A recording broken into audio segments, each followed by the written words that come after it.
Welcome to episode number 81 of the Balancing Act podcast. I'm Andy Temte. Today we've got Jodi Wellman joining us as the first guest in our mini-series on the topic of challenging conversations and constructive feedback. I know that this series is going to be a podcast bestseller for sure, because everybody on the planet needs to hone these skills. Jodi is founder of 4,000 Mondays. She's an executive coach and speaker who is working at the intersection of happiness, purpose, fulfillment, and death. So I'm keenly interested in where Jodi is going to take us today. Thank you in advance for your contributions, Jodi. Oh, well, thank you so much for having me here. I'm excited to get chatting about the difficulty of difficult conversations with you. Yes. So I looked up on the actuarial tables for how long I am going to expected to live based on the fact that I am a 59-year-old male. And the calculation came back and I have 1,163 Mondays left of my 4,000. You have 18, at least on your website, it says you have over 1,800.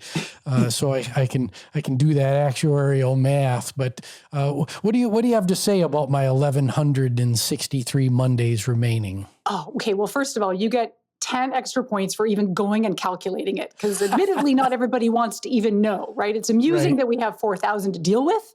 And then most of us just want to bury our heads in the sand and deny the fact that we're actually ticking time bombs. So congrats for doing the math and counting it down. I'm curious, does that number make you feel like it's a long time? Does it feel like it's dwindling? What's it like for you? I was pleasantly surprised. Mm-hmm. I was like, oh, I've got over 1,000 of these things left. We're recording this on a Monday morning. We're having a great Monday morning so far, so they're not all dreadful. So I was expecting to think about the Mondays I had left with a certain amount of dread, and I was pleasantly surprised. Okay, well said. We can keep that pleasant run going, then it'll be a good day. Excellent. Well, Jodi, first question is always on this show, it'd be great if you told our listeners your story.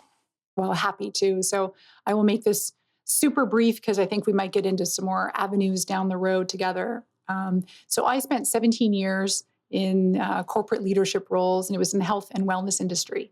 And so my last role in, official kind of corporate role was as senior vice president of operations at a national health club chain, which was so much fun until it wasn't. But that was so great that I then, learned a lot, gained the experience, and then pivoted into leadership coaching and development, solopreneur working for myself and leading CEO advisory boards, which was, again, so much fun, like herding cats. As you know, you're one of those cats that needs herding, or you needed herding, right? And then transitioned even more kind of to finally point more on a branding side, more towards 4,000 Mondays, towards this sort of thought leadership idea of, well, wait, could we use our mortality as a motivator?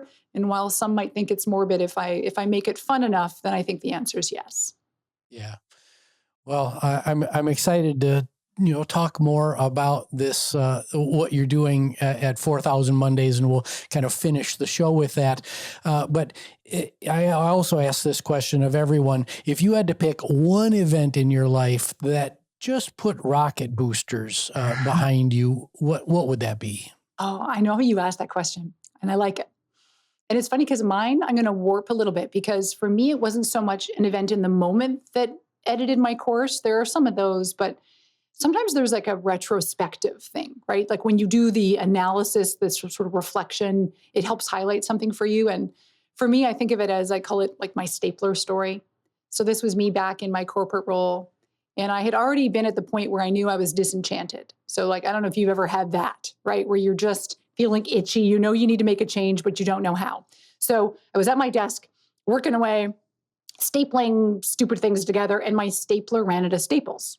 Okay, no big deal. Doesn't happen often, but I have to get up and go and find the little box of staples, and I get the row of staples and I put it in my stapler, and I said to myself, I remember distinctly, I said, I better not be here by the time this row of staples is up.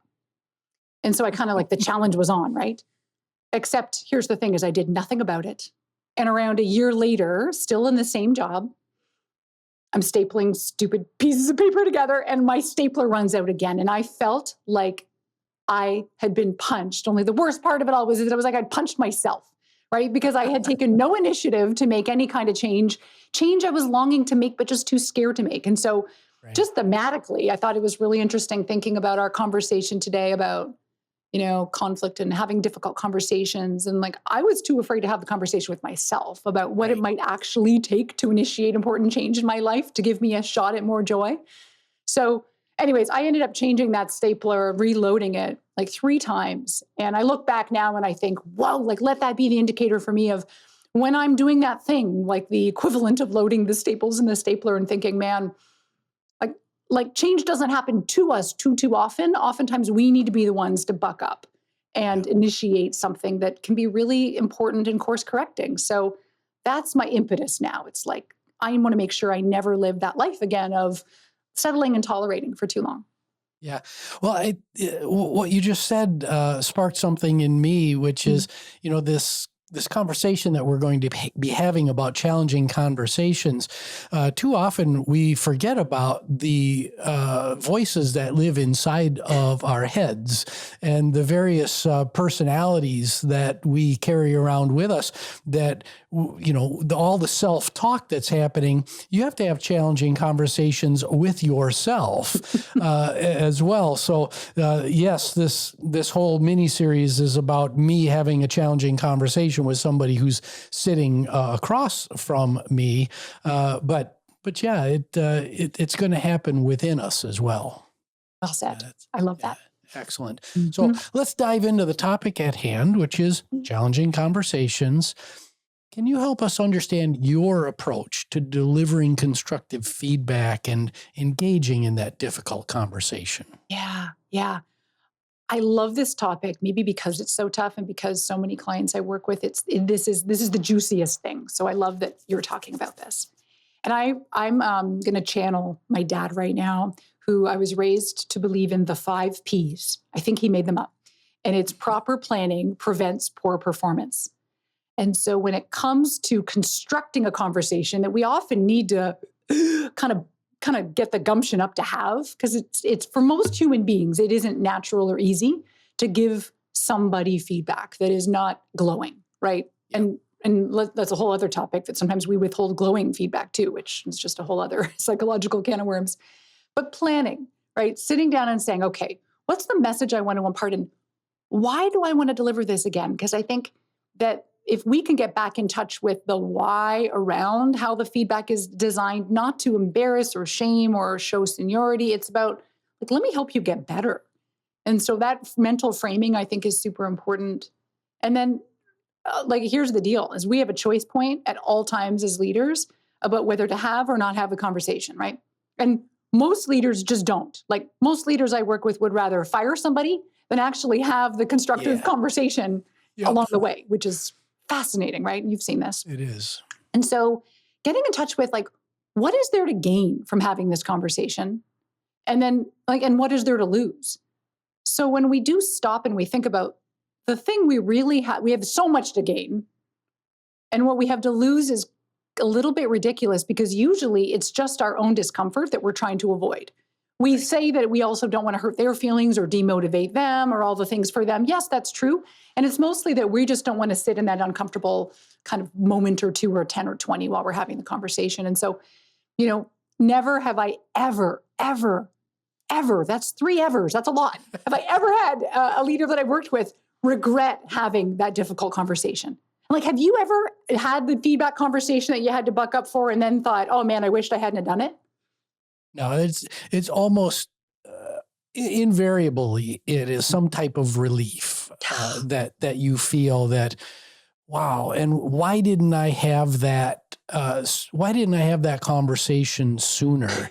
Because the other side wanted to have it as well, and we were all walking around each other and not engaging and just kind of hoping that whatever it is would go away. Right. But hope's not a management strategy, and magic is typically science. Hiding is myth and mystique. So, you just got to get into it. Yeah, absolutely. So at 4,000 Mondays, you're focused on helping individuals make the most out of the Mondays that they have left on this pale blue dot. I'm the pale blue dot guy, channeling Carl Sagan. We're all here living together. You talk about living wider and deeper. How does the willingness and ability to say what needs to be said when it needs to be said constructively play into the goal of living a wider and deeper life? Right. Oh, I like that.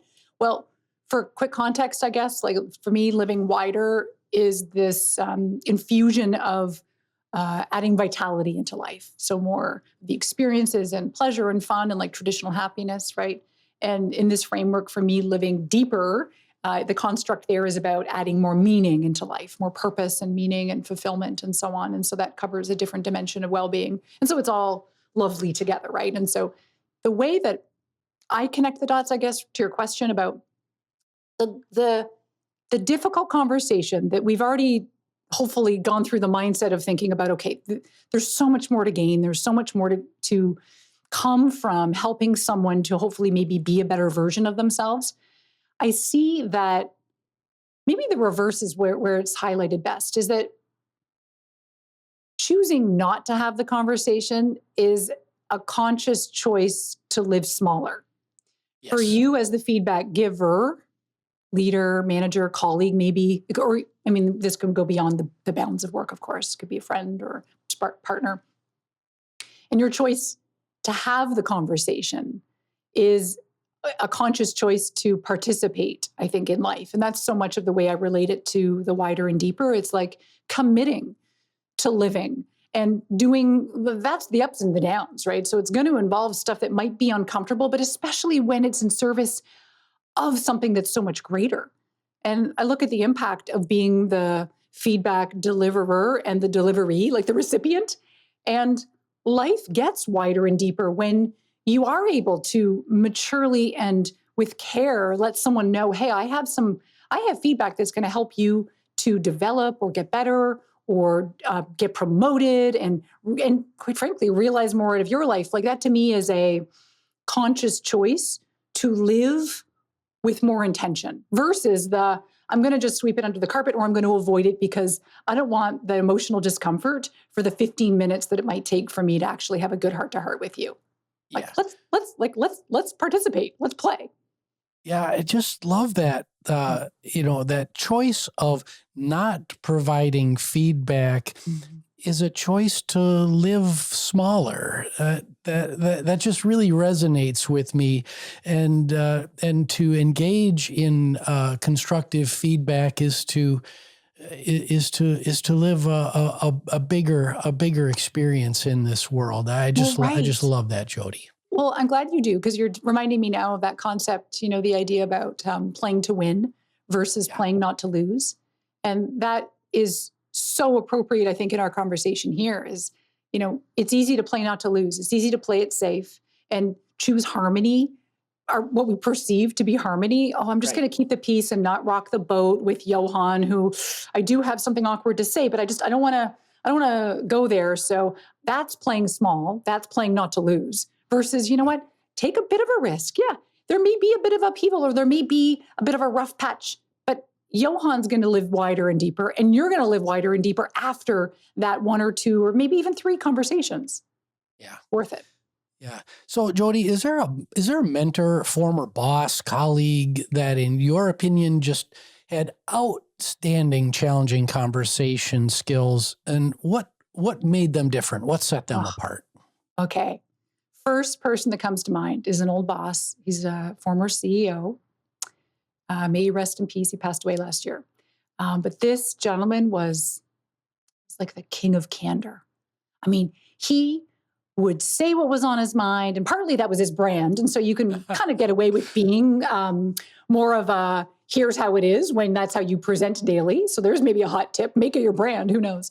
Right. But he had this way of like it was born probably from a bit of a military background for him, but it's just sort of no nonsense. Like this ain't personal.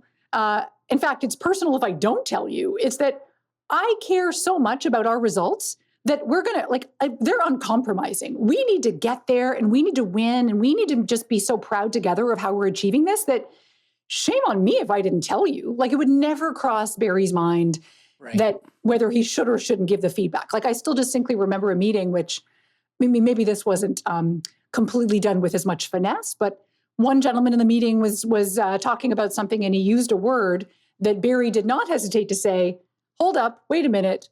He said, you realize that irregardless is not a word, don't you?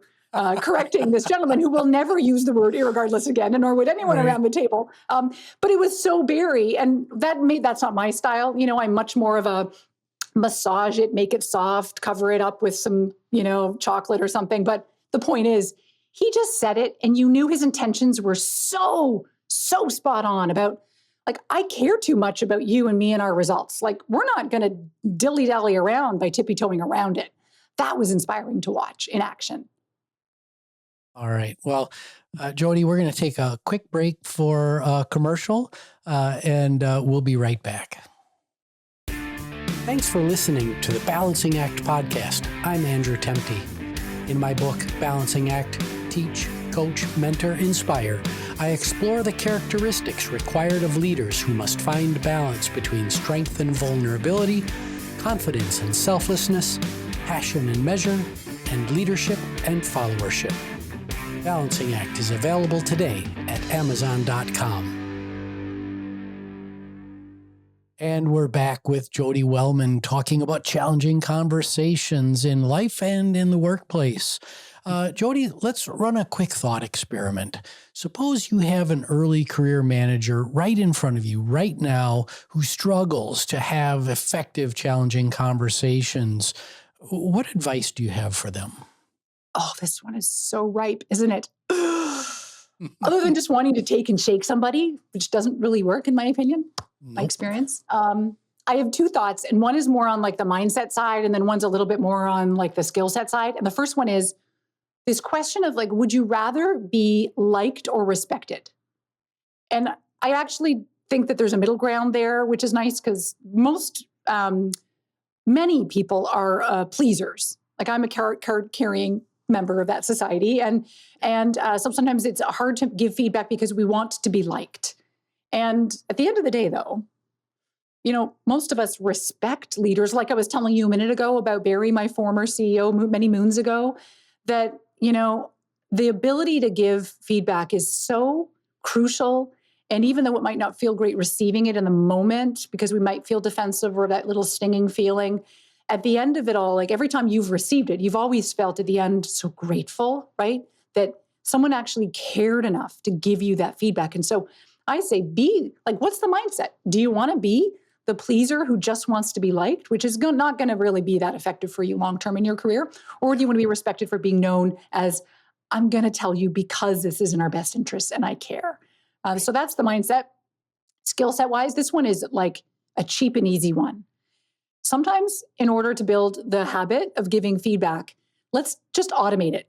And so I'm a fan of adding feedback giving to your agenda. So, you have one-on-one meetings, and ideally, depending on the role and the whatnot, it could be weekly, bi-weekly, whatnot.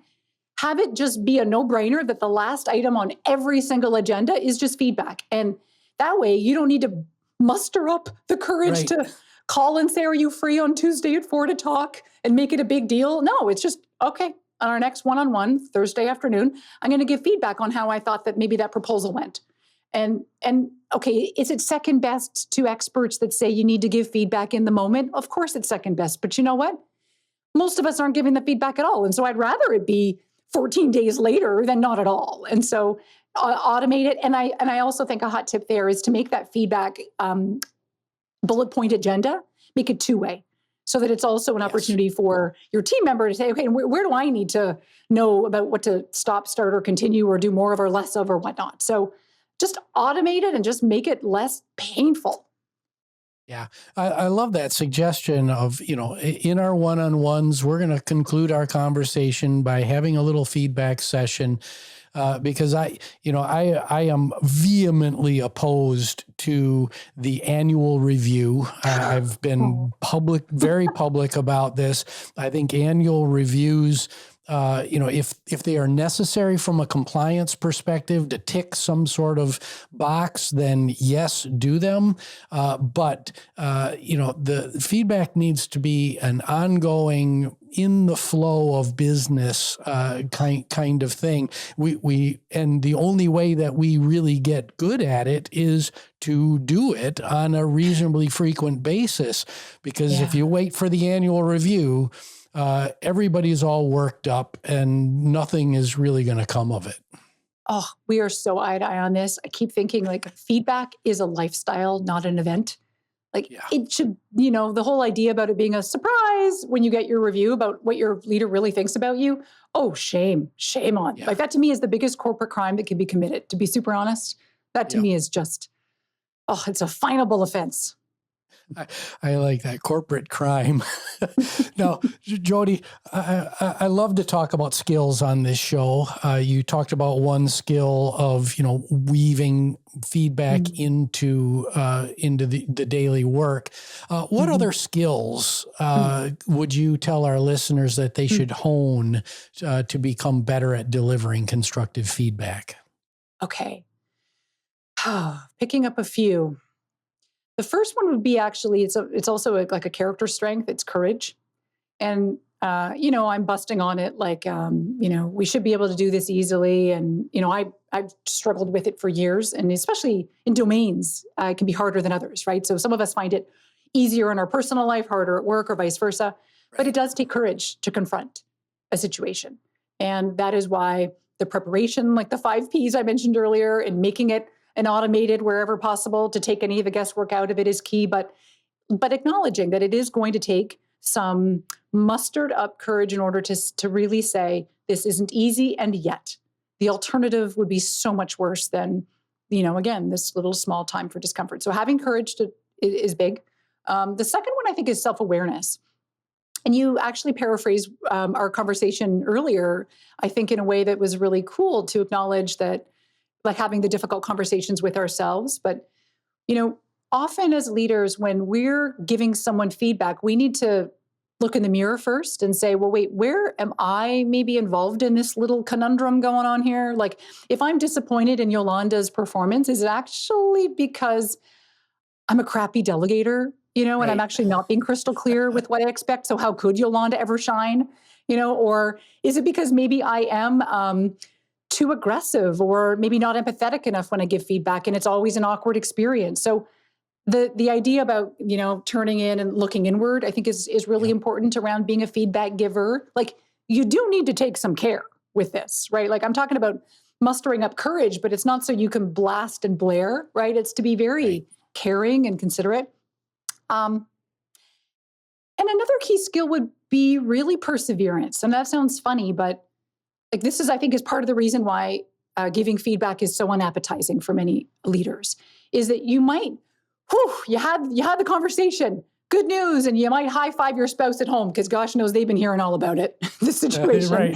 And you're going to have a celebratory night. And then 2 weeks later, Yolanda still hasn't magically changed in the way that you have given Yolanda really caring and constructive feedback. And you're going to hit your head against the wall, right?